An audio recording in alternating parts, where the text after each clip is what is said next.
qa'iman hatta yakuna 'alaikum 12 khalifah. Agama ini akan tetap teguh sampai memimpin 12 khalifah. Semuanya disepakati oleh umat. 12.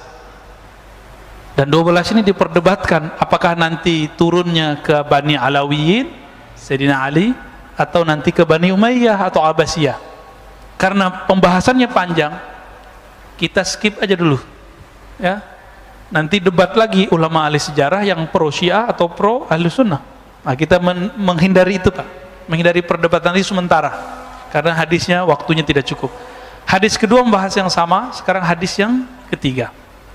Ini yang paling penting karena judulnya tentang karakter atau tanda-tanda kedatangan Imam Al-Mahdi. Apa arti Al-Mahdi? Apa arti Al-Mahdi? Ada Hadi, ada Al-Mahdi. Apa artinya? Hadi yang maha memberi hidayah, petunjuk. Al-Mahdi yang diberi hidayah.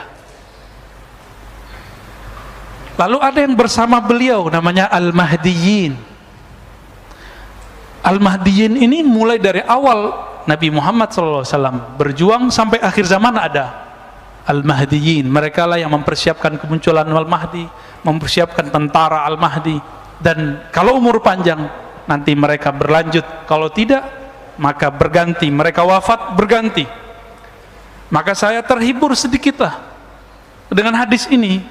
Kita sedih, Pak, ulama kiai kita, habaib kita di luar negeri, di dalam negeri banyak yang meninggal. Terhiburnya gimana? Allah tidak akan pernah membiarkan bumi kosong dari kekasih-kekasihnya. Karena kalau nggak ada lagi kekasih Allah, kiamat bumi. Al-Mahdi belum muncul, Dajjal belum muncul, Ya'juj Ma'juj belum muncul. Ini kalau tidak faham hadis ini dengan baik, kacau. Dikira Ya'juj dulu, enggak, Dajjal dulu baru, Ma'juj nanti belakangan. Dikira terbit matahari dulu, enggak, nanti itu. Ya, nanti itu semua. Baik. Dari Abdullah ibn Mas'ud radhiyallahu taala anhu, dari Nabi SAW. Nah, ini hiburan juga buat kita. Biar nggak galau-galau amat, Pak. Tiap hari dengerin innalillahi wa inna ilaihi rajiun. Nggak tahu malam ini mungkin besok ada yang diambil Allah, kita nggak tahu. Jangan takut, Pak. Kalaupun diambil, minta, ya Allah, kalau engkau ambil tolong husnul khatimah. Ya. Kalau tidak engkau ambil, tolong hidupkan kami, mempersiapkan diri kami untuk bertemu engkau. Jadi nggak ada takut orang beriman itu. Ustadz, anak istri saya gimana? Lah, tenang aja ya. Nabi Isa nggak ada bapaknya, hidup. Ya, ada nggak bapaknya? Hidup. Imam Bukhari yatim, Pak. Sekarang disebut namanya, tidak ada orang belajar hadis kecil menyebut namanya, betul? Ya, baik. Laulam yabqa minad dunya ila yaumun la tawwalallahu dzalikal yaum. Seandainya tidak tersisa dari dunia ini kecuali satu hari, Imam Mahdi belum keluar, la tawwalallahu dzalikal yaum. Allah akan panjangkan hari itu hatta yab'atsa fihi rajulan minni, sehingga Allah mengutus. Kalimatnya mengutus lah, Pak. Jadi Al-Mahdi itu utusan, ini kata kunci. Al-Mahdi itu mab'us, diutus. Bedanya dia bukan Rasul, bukan Nabi. Mab'us, utusan berarti agen-agennya Allah. Rajulan minni, keturunanku, seseorang dari keturunanku. Min ahli baiti, ini pencirian pertama dari ahlu baitku. Maka pembenci ahlu bait Rasulullah, silakan, Pak, kita benci dengan atau nggak sepakat dengan politik fulan, dengan politik fulan. Ini kan habaib lagi pecah nih, ada yang pergerakan ini, ada yang pergerakan ini. Udah, itu biarin, itu hak mereka, kan mereka juga manusia. Mereka emang nggak boleh beda politik? Kan boleh-boleh aja. Antum boleh berbeda politik dengan aneh, boleh. Aneh juga boleh toh. Jadi jangan pernah paksa kita ikut politik antum. Sebagaimana kami tidak boleh memaksa jamaah ikut pikiran politik kami, karena politik itu ra'yu, pemikiran murni, bukan dari Allah. Boleh berbeda kita, jangan paksa. Walaupun kita beda dengan para habaib, para zuriat Rasulullah, tapi nggak boleh kemudian meragukan bahwa mereka ini punya nasab kepada baginda Nabi Sallallahu Alaihi Wasallam. Mungkin mereka ada yang mewarisi nasabnya saja, ada yang mewarisi nasab plus akhlaknya. Itu aja bedanya. Ya.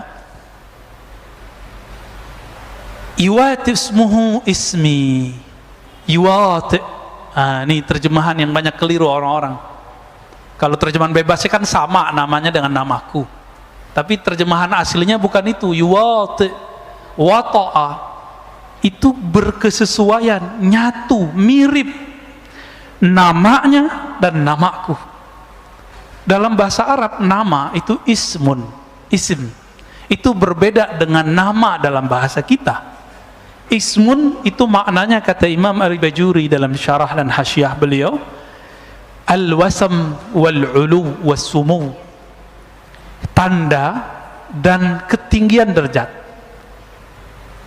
Jadi kalau diterjemahkan versi ilmu bahasa, ketinggian dan tanda-tanda yang ada padaku diwarisi olehnya. Itu Nabi itu di bedah dadanya waktu sadar atau lagi mimpi? Sadar. Imam Mahdi waktu mudanya, kecilnya sudah di bedah dadanya, lagi sadar, bukan mimpi. Oke? Berarti dia tahu nggak dia Mahdi? Dia tahu. Tapi Allah buat orang tidak sadar, karena nggak mungkin Imam Mahdi atau yang akan menjadi Mahdi itu seorang yang ember, bisa dibunuh Pak nanti. Seperti Buhairah mengatakan, hei Abu Talib, jika engkau bawa ini anak ini Nabi, jika ketahuan bahwa dia seorang Nabi, padahal nggak ada ember. Abu Talib nggak ember. Seorang Muhammad bin Abdullah muda nggak ember, nggak pernah ngaku saya Nabi. Tapi orang-orang ahlul kitab yang ngerti kitab, kalau sekarang ya ulama lah yang jago-jago baca kitab, yang aneh-aneh, yang unik-unik, itu akan mengenal dengan keilmuan mereka, itulah Al-Mahdi. Jadi nggak mungkin di luar jalur ulama yang mengerti hadis, ulama yang mengerti ilmu akidah, dia pakarnya ilmu umum, nggak mungkin mengerti ilmu ini. Backgroundnya bukan ilmu agama, bukan orang yang mengerti hadis-hadis ini, cuma mengerti lewat terjemahan. Bagaimana mungkin dia mengerti bahwa sosok yang dia katakan Mahdi itu Mahdi? Buhairah dia hafal Pak Bible, Perjanjian Lama, Perjanjian Baru, maka dia tahu pencirian Al-Mahdi. Kenapa? Yesus alias Nabi Isa, apa katanya? Inni mubasyirun birrasulin ya'ti min ba'di ismuhu Ahmad, surat Shaf. Aku dapat tugas dari Allah untuk mengabarkan kepada kalian kemunculan seorang rasul namanya Ahmad. Tugas itu tugas Nabi Isa. Maka selesai tugasnya umur 33 diangkat. Nanti ada tugas baru lagi. Ya, nanti di akhir zaman ini gak lama lagi Pak. Kenapa kita bilang gak lama? Karena hadis berikutnya mengatakan apa? Si Al-Mahdi yang namanya, isimnya, tanda-tanda dan ketinggian derajatnya mewarisi dari ketinggian derajat dan tanda-tandaku, sama denganku, sama dengan ayahandaku. Jadi ini bukan nama KTP, bukan nama paspor, ya. Jadi jangan terjebak pada pencirian nama yang zahir, ciri fisik yang zahir. Fisik yang zahir, nama yang zahir itu setelah islah. Apa arti islah? Allah benerin itu. Jadi Al-Mahdi itu sekarang belum diislah Pak, belum diislah, belum dibenerin fisiknya. Jadi enggak, kalau antum jidatnya lumayan ya, coba buka jidatnya dikit. Wah, dia bisa jadi calon nih. Calon Mahdi Pak. Tor beneran lagi, jangan halu ya. Pak Ustadz, saya jidatnya lebar, hidung saya mancung. Ini kan tinggi Mahdi. Kalau begitu berapa banyak habaib, profesor dari dulu jidatnya lebar, hidungnya mancung, irung mancung, kata orang Sunda ya. Gimana? Enggak, itu pencirian zahir. Di sini ada, nanti di belakang setelah diislah. Kekeliruan orang-orang hari ini mencari Al-Mahdi pencirian yang zahir. Kalau begitu, Muhammad bin Abdullah berapa orang punya nama begitu? Nama Nabi ada 313 yang kita bisa akses. 313 loh Pak. Bukan hanya Ahmad, Muhammad, Mahmud. Ada Aqib, ada Mahi, ada Khatim, ada Fatih. Tadi dikira Khalifah Sultan Muhammad Khan alias Muhammad Al-Fatih. Enggak, bukan beliau, kan bukan zuriat Nabi beliau.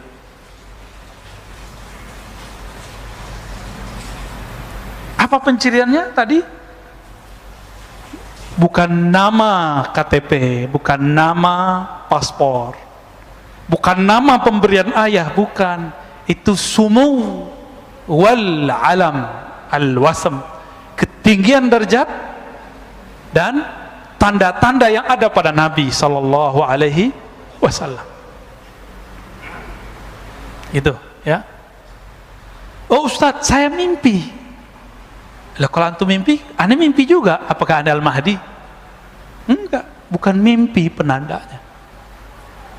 Betul, mimpi pertama Nabi itulah wahyu pertama. Tapi kapan mimpi pertama Nabi? Dalam hadis Bukhari dikatakan, awal wahyu itu ar-ru'ya as-salihah, yara misla falaqis subh. Mimpi pertama Nabi itulah wahyu pertama Nabi. Loh, kapan Nabi mimpi pertama? Umur 25? No, sebelum itu. 40 sebelum itu. Jadi Nabi itu suka menyendiri sejak kapan Pak? Sejak menikah atau sebelum menikah? Sebelum menikah udah suka menyendiri. Tapi ru'ya itu bukan hanya mimpi, tapi bisa visualisasi. Beliau melihat di alam sadar dan bawah sadarnya. Ini yang bisa menjelaskan orang-orang psikolog dan ahli neurologi, bahwa ada sadar, alam bawah sadar, ada supranatural, ada supernatural. Supernatural inilah alam hakiki di dalam diri kita, yang dulu disebutkan oleh Nabi, ar-ru'ya juz'un minan nubuwah, mimpi yang begitu yang dari Nabi, warisan kenabian. Jadi nggak semua mimpi. Coba bayangkan, mimpi ketemu Allah aja bisa halu Pak. Ada yang nggak mimpi? Sidi Syekh Abdul Qadir Jilani, Kutub Rabbani, Syekh Abdul Qadir itu dalam keadaan jaga ketemu Allah, tapi dia tahu karena dia punya ilmunya.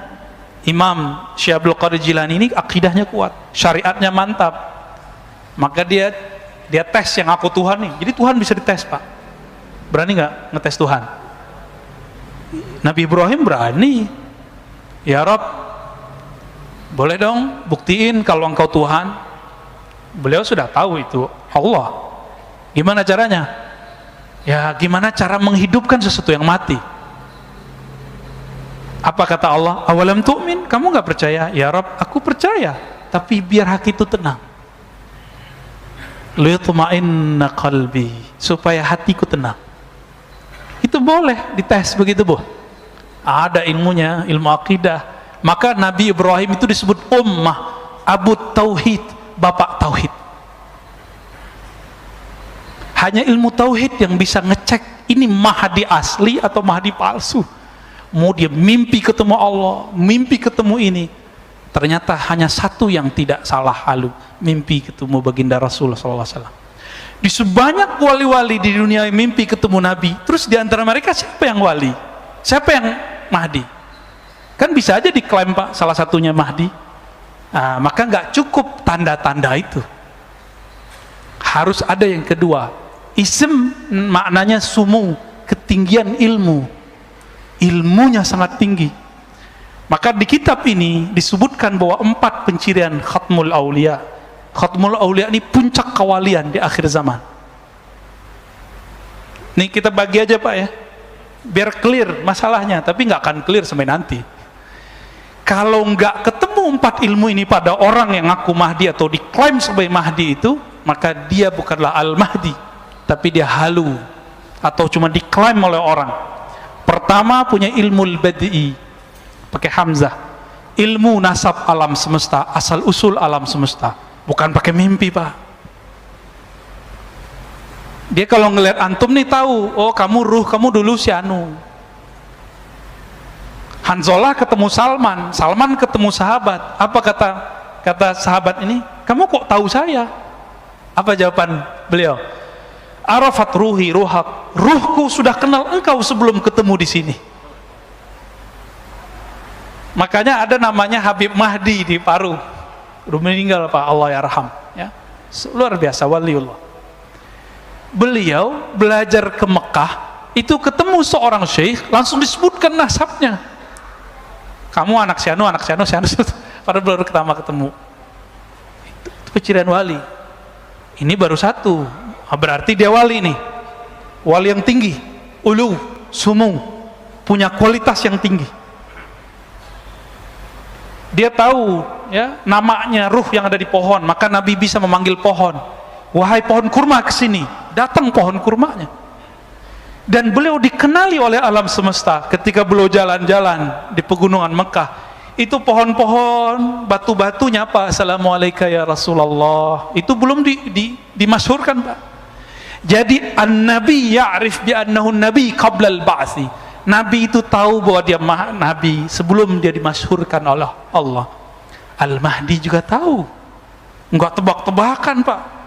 Ini keselamatan dunia, enggak main tebak-tebakan kita, apalagi cocok logi. Maka kita ketat sekali untuk masalah ini. Buka kitab hadisnya, kita cari penjelasan ulamanya. Enggak mau kita main-main dalam bab ini. Masa pakai WA doang ketahuan Imam Mahdi kan? Masa pakai mimpi doang ketahui Imam Mahdi? No. Enggak ada cerita. Harus detail Pak, harus detail. Orang milih presiden, gubernur, wali kota, bahkan milih takmir masjid aja harus hati-hati. Bener gak? Selamat pensiun Pak Bambang. Kok nyambungnya ke sono ya? Harus ada pencirian ilmu ini. Ini baru ilmu pertama Pak. Saya belum bacakan ilmu kedua, ketiga, keempat ya. Bisa mundur semua yang aku Imam Mahdi sekarang. Dia tahu nggak dia dulu siapa? Karena Allah mengatakan alastu bi rabbikum, hei aku dulu adalah apa, alastu bi rabbikum, bukankah aku Rabbmu? Maka para arwah menjawab, bala syahidna ya Rabb, benar kami menyaksikan engkau. Dulu antum di mana tuh? Namanya siapa? Makomnya apa? Kalau tahu, bisa jadi Imam Mahdi, bisa jadi pengikut Imam Mahdi. Belum tentu dia Imam Mahdi. Jadi antum tahu aja belum disebut Imam Mahdi. Itulah ilmu yang disembunyikan Nabi di kolbunya. Maka beliau ngomong, kuntu nabiyyan wa adam munjadilun baina ma'in wa tin. Hadis Imam Al-Hakim disahihkan oleh beliau. Aku ini sudah nabi dulu. Kalian belum ada, Nabi Adam juga belum ada. Itu nabi di alam mana itu Pak? Nah, ini yang disebut alam azaliyah atau alam ruh. Apa ulama kita beda pendapat mengenai nama alam ini. Karena kalau ahli akidah, azali nggak disebut alam, tapi kalau versi ilmu hakikat itu disebut alam. Ya, karena alam itu kullu ma siwallah, segala sesuatu selain Allah. Gimana Pak? Tegang Pak Bambang. Lalu ada pencirian berikut ketika muncul Al-Mahdi. Jadi kapan Al-Mahdi muncul? Al-Mahdi itu penciriannya yamla'ul arda qista, akan memenuhi bumi dengan keadilan. Wa adla, ya sama artinya, kama muliat zulman wa jawra, sebagaimana sebelum dia dibangkitkan oleh Allah, diislah oleh Allah, ditampilkan oleh Allah. Allah yang nampilin Pak, bukan orang, bukan jamaahnya. Allah yang tunjuk, ente Mahdi. Itulah yang disebut ala minhajin nubuwah. Gak bisa lewat antum 1 miliar bilang ini Mahdi, gak bisa. Antum mimpi semua mengatakan dia Mahdi, gak bisa. Allah yang ngasih unjuk nanti. Ketika bumi telah dipenuhi oleh zulman, kezaliman, jawro, ini bukan negara loh Pak, dunia, bumi. Apalagi Bapak hitung orang main vaksin, ya enggak? Udah jelas kita susah, main dana pandemi, Masya Allah. Udah jelas begini masih korupsi itu pemimpin daerah itu, kurang ajar dia itu. Ya, untuk dia masih mengira vaksin itu segala-galanya, bisa menyelesaikan masalah, nanti dia bisa kampanye lagi. Gak ngerti dia peta alam semesta. Udah begini kejadiannya, tanya sendirilah sama ahli ekonomi. Orang ekonominya gak yakin Pak 5 tahun ke depan bisa pulih. Apalagi ahli ma'rifatullah yang dia mengerti pergerakan kudrat iradat Allah. Mereka ngerti ujung ini nggak ada ujungnya. Ujungnya cuma Dajjal keluar 40 hari, Al-Mahdi bersama Isa membunuh Dajjal. Udah selesai masalah. Baru muncul daulah ala minhajin nubuwah, negeri kemah ripah loh jenawi kata orang Jawa itu, ya. Tapi bukan hanya di sini. Pusatnya nanti di Mekkah, pusatnya nanti di Madinah. Apa yang dilakukan? Ketika bumi ini dipenuhi semuanya, benar gak? Ini udah sepakat nggak kalau pandemi ini ada orang yang buat? Sepakat nggak? Mungkin nggak virus tiba-tiba sendiri? Nggak mungkin kan? Nggak mungkin. Adakah sesuatu di dunia sengaja? Ya mungkin. Tanya sendiri sama teman-teman kita, orang-orang yang ahli kesehatan, ahli kimia. Nggak ada. Ya. Nggak ada ceritanya kera jadi manusia, kera melakukan observasi atau melakukan eksperimen ke dirinya sendiri, bisa nggak? Mesti ada yang bukan kera, yang bukan manusia intervensi terhadap wujud itu, baru kita percaya ada namanya evolusi. Kalau nggak kita nggak percaya, apalagi urusan beginian. Sepakat Pak ya, pandemi memenuhi dunia itu kezaliman. Sepakat? Banyak yang mati nggak? Bukan hanya orang yang mati, usaha mati, perusahaan banyak mati, negara bangkrut, bener. Beberapa negara sekarang itu nggak sanggup beli vaksin, kita masih sanggup Pak, walaupun ngutang. Utang Pak, udah bangkrut kita udah. Jadi kalau dihitung-hitung bangkrut, cuma nggak tahu ini psikologi orang-orang ngurusin negeri ini, nggak tahu siapa yang bisikin. Jangan buat panik, jangan buat panik, bener sih. Cuma kita harus tahu juga sebenarnya apa yang terjadi sekarang, kita harus tahu juga. Tapi jangan sering-sering tahu. Jadi enakan jadi orang yang pura-pura bodoh daripada orang yang banyak tahu. Ntar banyak galau aja Pak. Banyak tahu yang nggak penting maksudnya.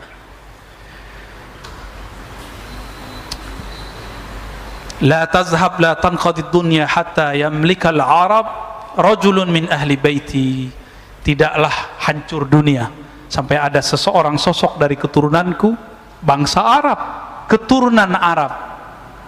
Jadi nggak mesti dia tinggal di Arab lah, yang penting dia keturunan Nabi Shallallahu Alaihi Wasallam. Iwati usmuhu ismi. Nah ini yang paling sahih. Jadi yang sama itu nama pencirian dia dan ilmunya, nggak mesti nama bapaknya. Jadi hadis yang mengatakan sama, mirip namanya dan nama ayahnya itu kurang kuat. Yang kuat adalah menurut penelitian saya, itu yang sama persis berkesesuaian antara namanya dan nama Nabi Muhammad Sallallahu Alaihi Wasallam. Nah, di hadis berikutnya diulang lagi sama ya, hadis nomor 4-nya. Seandainya tidak tersisa di bumi ini kecuali 1 hari, Allah akan panjangkan, lalu Allah utus rajulan min ahli baiti, dari ahlu baitku. Jadi tolong cintai ahlu bait, jangan benci ahlu bait. Allah yang jamin nasab mereka. Tapi jangan terburu-buru, oh kayaknya si anu deh Imam Mahdi. Imam Mahdi itu nggak bisa pakai kayaknya. Allah yang tahu. Allah yang tahu. Ya. Udah jam 7 Pak, kurang ya. Kita lanjut hadisnya. Tadi pencirian tadi baru 1 saya sebutkan, nanti di lain waktu kita sebutkan ciri-ciri berikutnya. Ya. Nabi SAW menyebutkan lagi mengenai nasab. Nah ini kan banyak yang ngomong Imam Mahdi itu Hasani atau Husaini, keturunan Hasan atau Husain.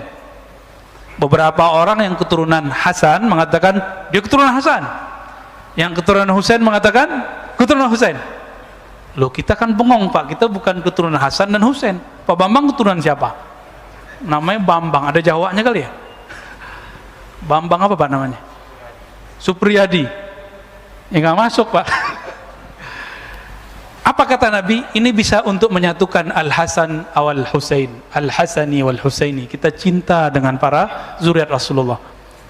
Kata beliau, Al-Mahdi min itrati min waladi Fatimah. Al-Mahdi yang Allah guidance itu, yang Allah pilih itu, keturunanku dari zuriat Fatimah. Wah, ini ada Habib nih. Antum asegaf ya Habib ya? Insyaallah nuhibbukum ya. Semoga kalau beliau cinta sama kita, kita nanti tergadai Pak, beliau bilang, ya Rasulullah, wahai jidku, itu orang cinta aku karena cinta kepada engkau. Selamat Pak, insyaallah. Jadi habaib itu yang mahal bukan darahnya semata, tapi kalau dia bilang, ya Rasulullah, wahai kakekku, wahai ayahanda, itu Pak Bambang cinta aku karena cinta kepada engkau. Kata beliau, parkir, selamatin. Itu kelebihan habaib kalau benar Pak ya.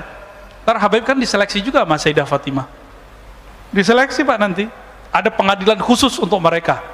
Jadi nggak usah urusin kalau ada habaib beda-beda aneh-aneh. Itu urusan mereka ntar. Hakimnya langsung Sayyidah Fatimah dan Sayyidina Ali. Hasan Husain nanti langsung ngurusin. Kita nggak usah ngurusin. Takut kualat kita. Ya, kalau beda boleh nggak? Boleh. Saya banyak kok beda dengan beberapa habaib. Keturunan Sayyidah Fatimah ada Hasan, ada Husain. Maka jam'u bainal ahadis, menggabungkan sekian riwayat. Al-Mahdi itu ayah ibunya campuran. Bisa ayahnya, ya, ayahnya yang paling penting, campuran antara zuriat Hasan dan Husain. Selesai toh? Jadi kalau yang zuriat keturunan Hasan mengatakan itu dari babe gue Hasan, benar. Yang Husaini bilang, oh, benar. Dua-duanya benar ya. Dan itu nggak bisa sembarangan, harus dipastikan. Jangan bilang, kayaknya saya keturunan habaib deh Ustadz. Nggak bisa. Kenapa? Hidung saya mancung, saya brewok kan. Hidung saya mancung, jidat saya lebar dikit. Nggak ada urusan ya. Mau lebar selebar lapangan, nggak ada urusan ya. Nah, baru masuk kita hadis Abu Sa'id Al-Khudri. Di sini banyak orang terjebak. Pencirian zahir. Tadi kata isim itu pencirian batin. Yang ngerti riwayat hadis paham. Kata ismuhu, iwati usmuhu ismi, berkesesuaian isim namanya, ciri-cirinya, tanda-tandanya, ilmunya dengan ciri-ciriku, tanda-tandaku. Itu batin. Itu kewaliannya.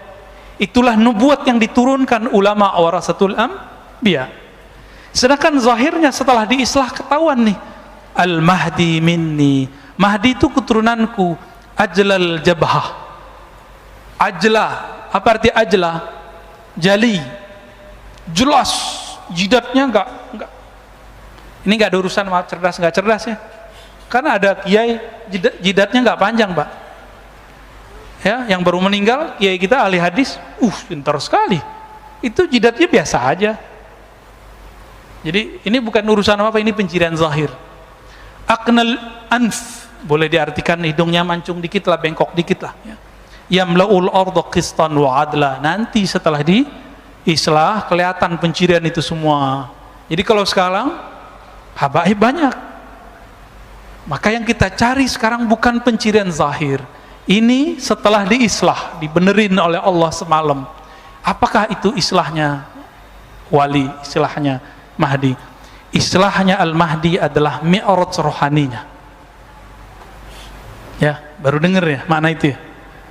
Nabi ini kan, nabi-nabi semuanya punya hubungan spesial dengan Allah, disebut mi'raj. Maka disebutlah salatul mu'min, as-salatu mi'rajul mu'min. Salat itu mi'rajnya mukmin. Ruhaninya naik. Maka kalau mi'rajnya seorang wali itu dalam sholat itu lagi sadar atau lagi mimpi, Pak? Maka puncak kewaliannya Imam Mahdi ketika dia diperjalankan dalam sholatnya, dia akan mengalami seperti yang Nabi alami, mirip-mirip. Sholat di Al-Quds, naik ke atas, persis sama. Kalau belum itu terjadi, pastikan orang ini bukan Al-Mahdi. Ini yang paling mahal Pak, ciri-ciri Al-Mahdi. Ini yang paling mahal ya. Apa itu? Islah semalam, artinya Allah perbaiki zahir dan batinnya dengan cara diangkat. Jika Nabi Isa diangkat, Nabi Musa pingsan, Nabi Nuh, Nabi Yunus, semuanya diislah. Nabi Yunus apa? Suluk, khalwat dalam perut ikan, nun, disebut zinnun. Itu menyepi yang sangat sepi sekali, gelap gulita. Masuk ke perut ikan, nggak ada lampu Pak. Tapi kolbunya zinnun, Yunus alaihissalam terang. Maka dia zikir. Saat itu cuma ada engkau, la ilaha illa anta. Tiada yang berhak disembah kecuali engkau. Itulah zikirnya beliau. Dulu kalau lihat videonya Al-Habib Omar, beliau pernah zikir, anta, engkau ya Allah, engkau. Kalau orang-orang tarekat kan biasanya zikir, hu Allah, itu Allah masih dia. Habib Umar sudah sampai di makom Yunusiyah. Apa itu makom Yunusiyah? Merasakan Allah itu hadir berhadap-hadapan dengannya. Dan mungkin ini orang gak banyak percaya. Gak apa-apa Pak, bab tentang ini akan banyak orang meragukannya. Tapi inilah yang sampai kepada kita, bahwa Al-Mahdi diislah semalam, itu maknanya di-mi'rajkan semalam. Jadi kalau belum di-mi'rajkan, dan itu zahir dan batin, bukan hanya mimpi. Kalau mimpi kalahlah sama Abu Yazid. Abu Yazid mengatakan, aku mi'raj sehari semalam 70 kali. Biasa itu Pak. Maka kalau ada orang mimpi ketemu Allah, ketemu Rasulullah, itu biasa, itu wali aja ya. Kalau disampai ke akhir zaman dan dia dijaga jalannya oleh Allah, mungkin dia jadi tentara Al-Mahdi. Jangan tinggi-tinggi kita menilainya ya. Allahumma sholli ala Muhammad. Masih ada 2 menit. Saya khawatir orang sini sangat menghargai waktu ya. Pernah kita panjangin, diprotes Pak, Ustadz udah azan ya. Kalau kita tersinggung kan gawat, ngambek tarane. Ya, insya Allah nggak tersinggung kok Pak ya. Nanti di pertemuan berikut kita akan bahas tentang sebelum kemunculan itu akan terjadi kematian khalifah. Apa makna kematian khalifah itu? Ya, insya Allah next di liqa yang berikut akan kita bahas tentang itu. Ya, hadis ini walaupun cuma 9 atau 10, tapi saya ya nggak cukup Pak. Kita buat daurah ini dalam bahasa Arab di Pekanbaru itu 2 jam full saya jelasin dalam bahasa Arab, dan saya bilang ini masih ada makna yang lainnya. Yang tadi aja saya nggak sebutin semua ya, tentang nama itu kita nggak buka semua. Insya Allah kalau tambah dekat waktunya, tambah dekat kita akan buka insya Allah. Harapannya semoga kita masuk ke barisan pejuangnya, amin. Jangan GR dulu ya. Jangan GR, biasa aja Pak. Maka tolong jangan terlalu percaya dengan konspirasi yang hoax. Tolong ya, ini ada makar di dunia ini, tapi ingat Allah lebih kuat makar. Udah ingat itu aja. Maka gak usah panik-panik amat sehingga gampang percaya dengan hoax. Kita ikutin aja jalan main. Mereka mau gini ya kita ikutin, mau vaksin ya, ntar gak makan anaknya ya, karena gak vaksin gak kerja. Udah vaksin aja gak apa-apa, kita ikutin, kan tubuh fisik aja. Sayyidina Ali ditusuk, gak masalah bagi dia. Cuma tubuh fisik kok, gak usah khawatir Pak, gak akan jadi zombie. Tapi saya belum vaksin Pak, lagi nyari yang cocok. Karena vaksin yang A, kebanyakan kawan kita divaksin mati lah, horor juga kita. Walaupun kita tahu yang mematikan hanya Allah, tapi ya secara zahir, ya pikiran kita masih mencari-cari. Nanti kalau ada yang bagus kabarin saya Pak ya. Langsung kita sekeluarga mau vaksin insya Allah. Kita ikutin mainnya, gak apa-apa. Seperti Nabi dulu ketika perang Hudaybiyah, bukan perang, belum perang, dibuat MOU Hudaybiyah, 15 kilo lagi udah mau nyampe Mekah, ditolak. Nabi terima atau enggak? Tapi ada yang nggak terima nggak? Ada. Makanya wajar kalau sekarang vaksin nggak ada yang terima, wajar lah. Ini analog walaupun jauh tapi bisa dipakai ya. Jadi ngalah aja Pak sekarang kita. Mereka mau apa? Mau 1000 kali vaksin, ayo dengan bismillah kita ambil. Insya Allah tidak akan berefek buruk. Kalaupun wafat syahid. Karena orang yang kena pandemi ridho, syaratnya 1, ridho, rela dengan ketentuan Allah ini, dia mati syahid. Maka yang sudah ada keluarganya kena, nggak usah sedih-sedih amat. Dia beruntung Pak, dia meninggal saat ini. Dia mati syahid. Coba antum nanti barisnya cuma dua, tentara Dajjal, tentara Al-Mahdi, nggak ada lainnya. Tentara Al-Mahdi sedikit. Apa kata Nabi? Nanti 73 golongan, cuma satu al-jamaah. Jika umat manusia 7 miliar, 7 miliar Pak ya, 73, kita cuma satu, berarti 1 banding 100 kali 73, kaliin 7 miliar, berapa nanti? Dikit sekali. Jadi kita nggak usah obsesi juga banyak-banyak jamaah. Nanti kalau banyak-banyak jamaah, ujungnya ngumpulin fulus. Ya, kalau udah ngumpulin fulus, nanti muncul orang-orang jahat memanfaatkan keadaan. Kita kan udah lihat, ya, ustadz-ustadz kita yang populer dengan zikir dikerjain sama orang-orang yang pura-pura ini, dajjal-dajjal teri ini Pak. Pura-pura jadi orang soleh, buat proyek, hilang, ya, bingung ustadznya. Karena ustadznya belum tentu wali juga kan. Kalau dia wali kan bisa nangani dia. Minimal orangnya hancur Pak langsung. Karena menyakiti wali adalah kehancuran awal bagi alam semesta. Mana ada li waliyan faqad azantuhu bil ard. Menyakiti kekasihku. Coba nih, Pak Bambang punya kekasih, masih muda loh Pak ya. Disenggol orang, dicolek oleh preman. Oh, nggak lihat-lihat, langsung keluar tuh. Pak Bambang yang tadi penakut itu jadi Bambang yang pemberani. Anak kita dicolek orang, kita habisin Pak, kalau perlu kita bayar orang. Allah nggak akan sia-siakan. Tapi sabar-sabar dikit. Jangan tergesa-gesa, jangan panik. Walaupun suara saya tinggi, tolong emosinya jangan tinggi ya. Wassallallahu ala Muhammad. Habis ini ada pertanyaan, habis azan? Ada satu ya. Taib, sorban antum, sorban tentara ini ya. Tentara apa nih nggak tahu. Nanti Pak, karena 73 umat Nabi Muhammad, satu bagian dari gerakan yang benar, al-haq ta'ifah. Berarti 72 umat Nabi juga nggak? Maka pakaiannya tentara Dajjal nanti persis seperti pakaian tentara Al-Mahdi. Sama-sama bersorban, sama-sama berkopiah, baju-baju orang soleh. Maka nggak mungkin kita bergerak cuma dengan penciran zahir. Silakan pakai pakaian yang indah, tapi pelajari pakaian yang batinnya. Insya Allah kita tambah cepat menemukannya. Ya, amin ya rabbal alamin. Jadi kalau kita di luar sana kita bahas sunnah bid'ah sudah itu di luar itu Pak ya, itu wajar. Saya lagi jagain beberapa orang.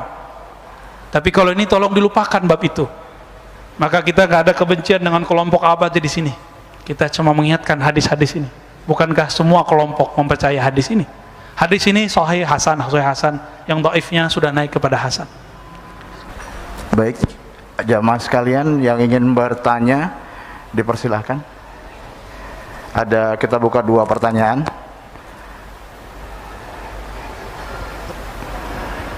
Ada mungkin? Silakan. Assalamualaikum warahmatullahi wabarakatuh Pak Yarsi. Mau nanya, dari dulu saya masih mencari satu pertanyaan bagi saya. Istilahnya yang merasakan efek atau akibat dari nanti Dajjal tentunya mengalami zaman Imam Mahdi ini, apakah orang yang istilahnya pada zamannya Imam Mahdi nanti muncul itu masih hidup atau yang sudah meninggal akan merasakan efek itu juga? Terima kasih. Waduh, pertanyaannya berat. Orang hidup sama yang wafat bisa merasakan nggak gitu ya? Antum pengen wafat duluan?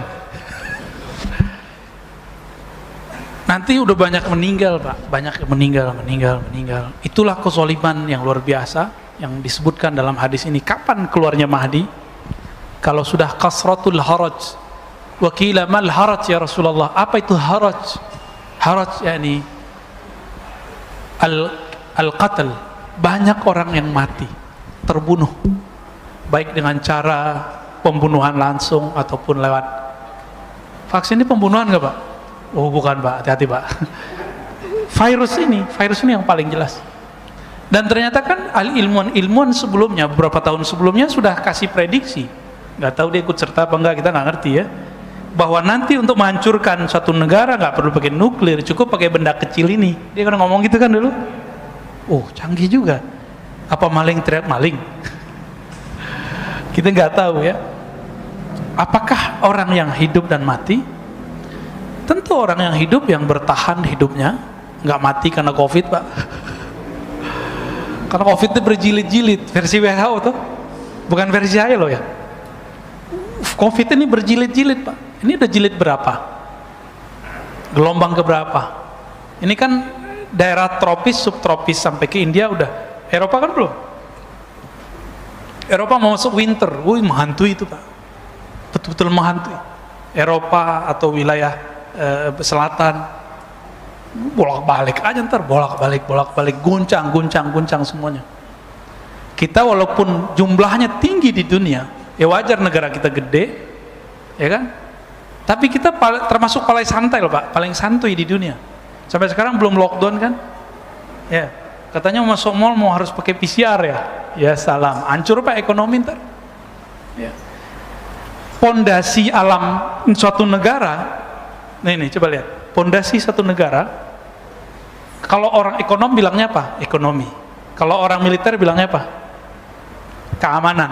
Kalau ulama bilangnya apa? Ilmu. Ya kan? Yes. Berarti ini pondasi semua. Ada yang lain tinggal dimasukin. Dan yang paling ribet itu ekonomi, Pak. Orang bisa tahan karena virus, karena banjir, tapi nggak tahan kalau lapar. Lapar itu ujung-ujungnya duit tuh, fulus.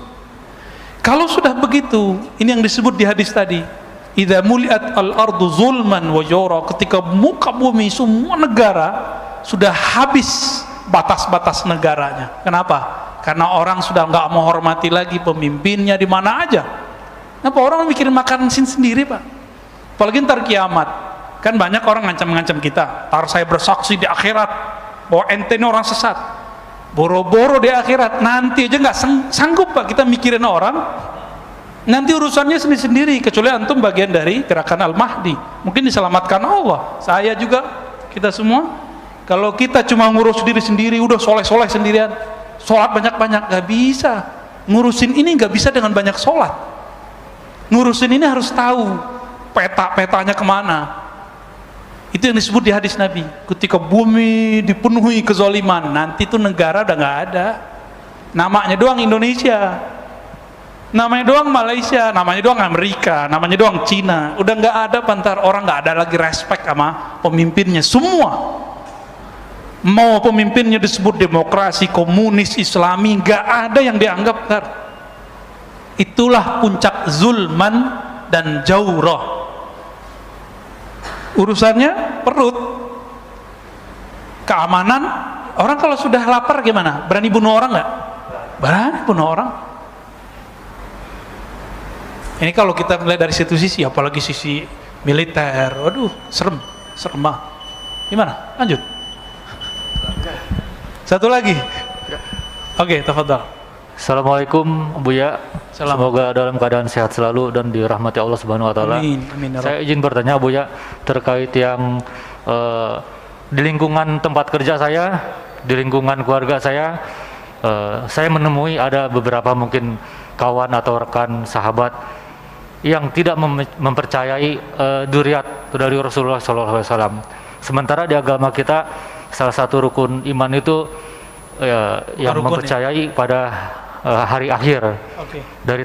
Dari yang tadi Buya ajarkan itu, apa hukumnya Buya untuk orang-orang yang tidak mempercayai bahwa Rasulullah itu mempunyai keturunan atau tidak mempercayai dzurriyyah, dan bagaimana kita menyikapinya hal tersebut? Mungkin itu saja, terima kasih. Wassalamualaikum warahmatullahi wabarakatuh. Tadi saya lupa tadi ya, apakah yang mati ikut berjuang? Itu pertanyaan. Bukan hanya merasakan, kalau dia wali dia ikut berjuang. Karena hadis Imam Bukhari mengatakan bahwa kalau ada para syuhada meninggal, dia minta kepada Allah, ya Allah hidupkan kami kembali. Kan nggak mungkin Pak reinkarnasi, mungkin nggak?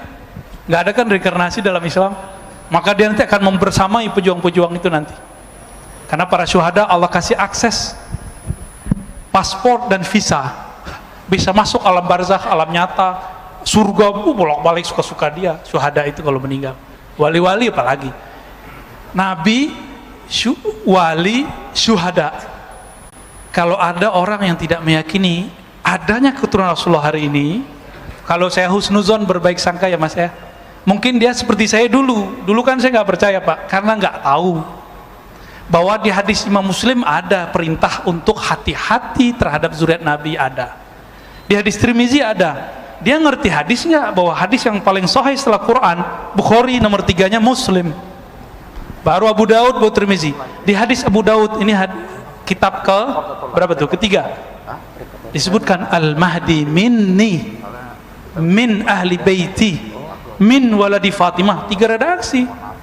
Al-Mahdi di akhir zaman itu keturunanku, keturunan Fatimah. Kalau Nabi ngomong begini, ini jaminan nggak kalau ahlu bait zuriat Nabi hidup sampai akhir zaman? Ya, kalau babeh ente nggak tahu nasab ente, jangan salahin babehnya Nabi Muhammad, orang keturunannya Nabi Muhammad. Ya, kalau saya sendiri ke atas cuma tahu 4 Pak nasabnya. Harta Syekh Ahmad Khatib Al-Minangkabawi cerita, saya cuma tahu 4 nasab ke atas. Itu selevel Syekh Ahmad Khatib, ulama kita yang pernah jadi imam di Masjidil Haram. Inilah cara Allah menjaga para zuriat Nabi. Maka carilah sekarang zuriat Nabi. Tanya nih Habib Segaf nih, beliau punya nasabnya Pak ke atas sampai ke Nabi Adam punya. Antum nggak percaya, datang ke rumahnya. Hanya zuriat Nabi yang dijaga, nggak ada yang lain. Ntar jangan cium tangan ya, pandemi Pak. Baik, saya rasa cukup. Semoga kajian ini membuka cakrawala mata hati dan pikiran kita. Saya minta ampun kepada Allah jika ada yang berlebihan. Saya minta ampun kepada Allah jika ada kalam yang tidak tepat.